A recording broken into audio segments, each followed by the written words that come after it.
Hai belajar SLT, apa khabar? Okey, hari ini kita jumpa lagi di video ini. Cikgu nak terangkan tentang prinsip dan kaedah memasak part 2. Jom kita mula belajar.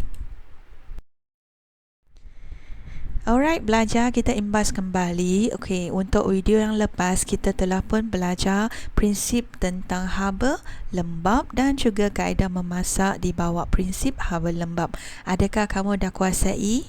Okey, alright. Hari ini kita belajar pula tentang prinsip haba kering.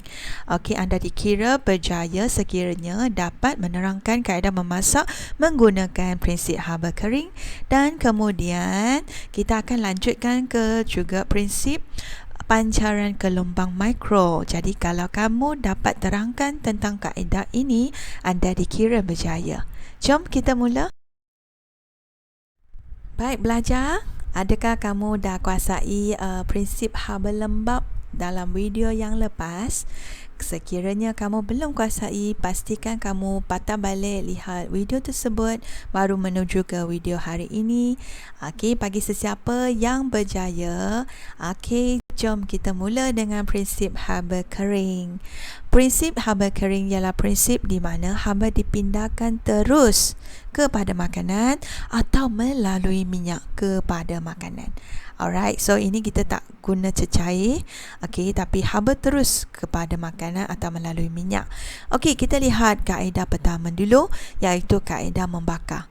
Saya percaya kamu semua ni sebenarnya pernah lihat, okey, dan pernah cuba mungkin, okey, kaedah membakar, di mana kaedah ini memasak makanan menggunakan gelombang mikro atau haba perolakan dan dengan menggunakan oven atau ketuhat elektrik. So, kalau apa contoh masakan yang pernah kamu cuba? Okey, apa? Kek, lagi biskut, pastry. Alright, so kaedah ini akan menghasilkan hasil masakan yang warna kuning keemasan dan makanan akan menjadi kering, terutamanya biskut dan juga pastry. Okey, kemudian dia mempunyai rupa bentuk yang menarik dan juga aroma yang menyererakan. Okey, kaedah membakar ni sesuai digunakan di rumah juga sebab dia mempunyai kelebihan. Okey, kalau kaedah ni guna ketuhat elektrik, okey, kelebihannya ialah mempunyai set masa tertentu dan tidak memerlukan perhatian yang lebih. Asalkan kamu set masa, set suhu dengan tepat, kamu tak perlu berada di tepi ketuhat elektrik ni. Okey, kemudian makanan yang dihasilkan memang sekata lah. Kelemahannya lah pengguna mesti menanggung kos elektrik yang tinggi. Okey, makanan kadang-kadang kalau ketulan yang besar, dia mesti lambat masak sedikit lah. Okey, kadang-kadang kek pun kena setengah jam ke macam tu. Okey, kemudian masak makanan kering. Okey, so ada orang dia nak atasi kelemahan ini, dia akan letak semangkuk cawan ke semangkuk air, atau terus letak air di tray apa yang ketuhat tu, lepas tu dia boleh melembabkan hasil masakan. So teknik ni you boleh rujuk YouTube okey, mana-mana teknik sebenarnya di hujung jari kamu. Okey, kemudian kelemahan satu lagi ialah anggaran masa mesti tepat lah supaya elak makanan hangus. Baik belajar, kita lihat kaedah nombor 2 ialah kaedah menggrill. Okey, kaedah ini seperti dalam gambar, makanan mesti diletakkan di atas redai atau jaring tersebut dan mesti menggunakan api langsung secara terbuka. Okey, so kalau you tengok dalam gambar ni, okey, api dia macam sederhana jugalah, tak sekuat memanggang. Nanti kejap lagi cikgu terang tentang memanggang. Okey, so menggrill ni dia akan menghasilkan hasil masakan yang garing di permukaan, wangi, tekstur lembut dan juga tidak berminyak sangat. Okey, ada minyak pun dia ialah minyak yang daripada minyak daging tersebut. Kita tak perlu tambah minyak yang daripada luar tu. Okey, macam minyak penuh yang kita nak goreng tu, kita tak perlu tambah. Okey, so ini ciri hasilnya. Kita tengok kelebihannya. Okey, kalau guna cara menggrill memang sedap dan menyelerakan dan berjus. Jus ni daripada minyak daging tersebut lah, lemak daging tersebut. Okey, kemudian kelemahannya ialah perlu persediaan awal sebab nak guna arang. Okey, tapi sekarang zaman sekarang ada juga ketuhat yang besar sedikit. Kita boleh menggrill di dalam ketuhat juga. Okey, ketuhat elektrik. Okey, so kelemahan satu lagi ialah lambat masak. Kita guna api sederhana saja kan. So walaupun api yang terbuka ni dia lambat masak sebab biasa yang kita potong potongan makanan yang nak di grill tu, potongan dia lebih besar sikit. Jadi perlu masa lah. Kemudian tidak sesuai untuk sayuran berdaun dan memerlukan perhatian. Jangan kamu tinggalkan di situ makanan di atas api, terus tinggalkan di tempat tu biar dia masak sendiri. Memang tak jadi, dia akan hangus. Okey, dan mungkin kebakaran boleh berlaku. Hati-hati kalau you menggrill dengan api yang terbuka ini. Seterusnya kita lihat kaedah memanggang. Kaedah memanggang ni juga guna haba langsung secara terbuka seperti dalam gambar ini, memanggang daging kambing yang lebih besar. Okey, berbanding dengan menggrill tadi. Nampak tak? Okey, ni cara memanggang. So ciri hasil masakan dia juga garing di permukaan, hasil berwarna kuning keemasan. Kelebihan menggunakan kaedah memanggang ini ialah boleh dimasak dalam kuantiti yang banyak. Hasil masakan memang sekata. Okey, nak masak pun masak serentak lah. Kemudian tidak perlu perhatian yang lebih berbanding dengan menggrill tadi. Okey, sebab ini ada jarak antara makanan dengan dia punya arang tersebut. Okey, kemudian satu lagi, kalau kelemahan dia ialah kehilangan jus yang banyak lah. Okey, sebab dia menitis ke bawah dan tidak sesuai untuk makanan yang kurang berlemak. Okey, dan kos bahan api lebih tinggi lah kalau berbanding dengan kaedah haba kering yang lain. Okey, so ini ialah kaedah memanggang. Ada orang dia memanggang juga sate guna api yang besar secara terbuka dan dia tidak diletakkan di atas redai. Itu perbezaan dia dengan kaedah menggrill. Okey, seterusnya kita lihat kaedah gratinating. Ini ialah kaedah di mana kita memasak makanan menggunakan api dari arang atau rod panas dari arah atas. Okey, kata kunci ni mesti kamu ingat dari arah atas. Okey, so kaedah gratinating boleh dimasak dalam ketuhar atau menggunakan salamander oven. Contoh dalam gambar ialah salamander oven di mana dia terbuka sikit dan api haba memang dari atas sahaja. Jadi sesuai kaedah ini kalau nak kamu buat pizza ke, maknanya kita bakar dulu pizza tersebut biar yang sausage ke yang you letak di pizza tu semua dah masak lebih kurang 15 minit macam tu. Keluarkan semula, taburkan cheese. Okey, kemudian masuk juga ketuhar, tapi kali ni tukar setting pergi ke api dari atas. Maksudnya rod panas ketuhar dari arah atas sahaja untuk mencairkan mozzarella cheese sahaja di permukaan.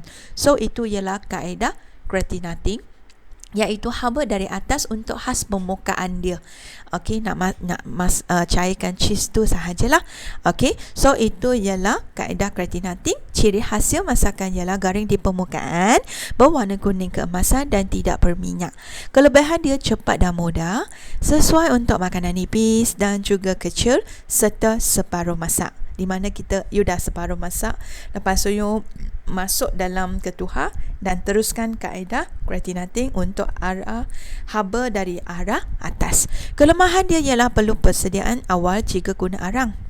Ada orang tradisional okey, dia guna kaedah tradisional, dia pasang arang dari atas, lepas tu dari haba tersebut dia bakarkan pizza. Contohnya sebenarnya pizza zaman dahulu memang guna cara macam ni okey, untuk cairkan cheese dan tidak sesuai untuk sayuran berdaun, memerlukan lebih perhatian kerana makanan mudah hangus.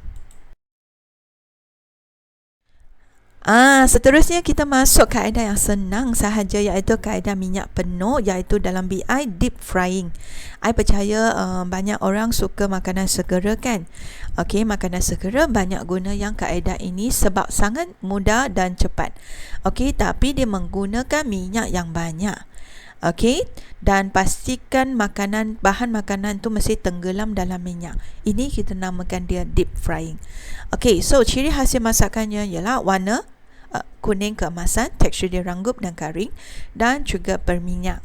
Kaedah ni tidak sesuai untuk siapa nak diet kuruskan badan ke, untuk pesakit sebenarnya tak sesuai sebab dia mengandungi banyak minyak kat situ. Kemudian kelebihan dia ialah memang bau wangi dan menyelerakan. Itulah sebab banyak orang suka makan ayam goreng, kentang goreng macam tu. Okey, pisang goreng. Sebab dia guna deep frying. Okey, kemudian makanan boleh masak sekata. Okey, dan juga garing, crispy. Okey, cuma jaga jangan makan banyak sangat sebab ada kelemahan juga. Okey, kaedah ini akan menggunakan banyak minyak dan menyebabkan kos mahal. Okey, kemudian hasil masakan tu sebenarnya susah dicernakan kalau berbanding dengan kaedah berlembab. So tidak sesuai lah untuk pesakit. Kemudian perlu ditoskan. Okey, so maknanya dengan deep frying ni, lepas you dah goreng, you kena guna inilah, toastkan supaya jangan ada minyak berlebihan, biar dia menitis, baru kamu hidangkan. Kemudian kelemahan satu lagi ialah kalau minyak kamu tak cukup panas, dia akan menyerap haba. So ada orang dia guna api sederhana dulu, goreng, siap masak masakan tersebut, kemudian dia tukar ke api besar dan biarkan seketika, biar minyak dari dalam makanan tersebut terkeluar, baru dia toastkan. So itu cara dia. Nanti masa balik ke sekolah kita akan cuba. Okey, kita lihat kaedah menggoreng tohor pula. Ini pula kata lawan dengan minyak penuh tadi, sebab dia menggunakan minyak yang sedikit dan memasak dalam tempoh yang singkat. Okey, ini ialah kaedah menggoreng tohor. Contohnya kita goreng telur, kita guna minyak yang sedikit. Kalau nak sihat boleh guna minyak zaitun ke, minyak jagung ke. Okey, supaya lebih sihat lah. Okey, minyak kaedah ini akan menghasilkan hasil makanan yang kelihatan berminyak. Okey, seperti sausage kalau you guna cara macam ni, berbanding dengan merebus. Okey, sausage atau mengukus sausage, okey, dia akan nampak lebih berminyak sikit lah. Kemudian kelebihannya ialah guna minyak yang sedikit dan masa dia ringkas. Sebenarnya masa kamu tulis singkat lebih elok lah. Okey, kelemahan dia ialah makanan perlu dibalik-balikkan. Okey, berbeza dengan minyak benar tadi, kan minyak benar tu dia tenggelam makanan tersebut kan. So ini dia bahagian atas lapisan tu kena terbalikkan, baru makanan tersebut boleh masak. Okey, kemudian kaedah ni cepat hangus. Ada orang menggoreng tohor bawang putih kan, kena jaga api dia. Okey, kalau tak jaga memang cepat hangus. Okey, dan satu lagi, sesuai untuk masakan makanan yang bersaiz kecil. Okey. Okey, seterusnya kita lihat kaedah shallow frying. Kalau tadi menggoreng minyak penuh, minyak dia banyak. Kalau tohor tu minyak sedikit, ini sederhana. Okey, kalau you guna minyak yang menutupi bahan makanan separuh sahaja, kita namakan dia menggunakan kaedah shallow frying. Okey, dia guna minyak yang sederhana banyak. Ciri hasil masakannya ialah sama juga, dia agak garing dan ranggup, berminyak sedikit, berbau wangi dan menyelerakan. Kelebihan dia ialah cepat masak dan juga sesuai untuk jumlah makanan yang sedikit dan jimat minyak kalau berbanding dengan kaedah minyak penuh. Okey, kelemahan dia sama juga, tidak sesuai untuk menggoreng sayur dan tidak sesuai untuk orang yang jaga kesihatan. Okey, sebab pesakit tak sesuai lah. Okey, sebab dia akan menghasilkan minyak pada makanan tersebut. Okey, last sekali ialah ini kaedah pressure frying. Pressure ialah maksudnya tekanan. So, ini sebenarnya satu kaedah yang sama seperti menggoreng minyak penuh, cuma dia menggunakan alatan khas yang bertutup. Okey, supaya memerangkap wap panas. So, kalau you boleh beli satu alatan khas yang dalam gambar macam ini, dia ada penutup kan. You sebenarnya boleh setting masa dan suhu, dan you boleh goreng dengan lagi sekata berbanding dengan deep frying yang kita guna kuali tersebut. Okey, ini ialah sesuai lah kalau buka kedai ke. Okey, guna kaedah pressure frying di mana ciri hasil masakannya warna kuning keemasan, tekstur dia ranggup, garing dan berminyak. Kelebihan dia bau wangi dan menyelerakan, makanan masak sekata, garing, Okey, tapi dia ada kelemahan seperti yang deep frying tu, iaitu menggunakan banyak minyak masak, susah dicerna. Okey, dan perlu ditoskan, menyerap minyak jika minyak tak cukup panas. Dia tambah satu lagi kelemahan, iaitu memerlukan kemahiran menggunakan peralatan.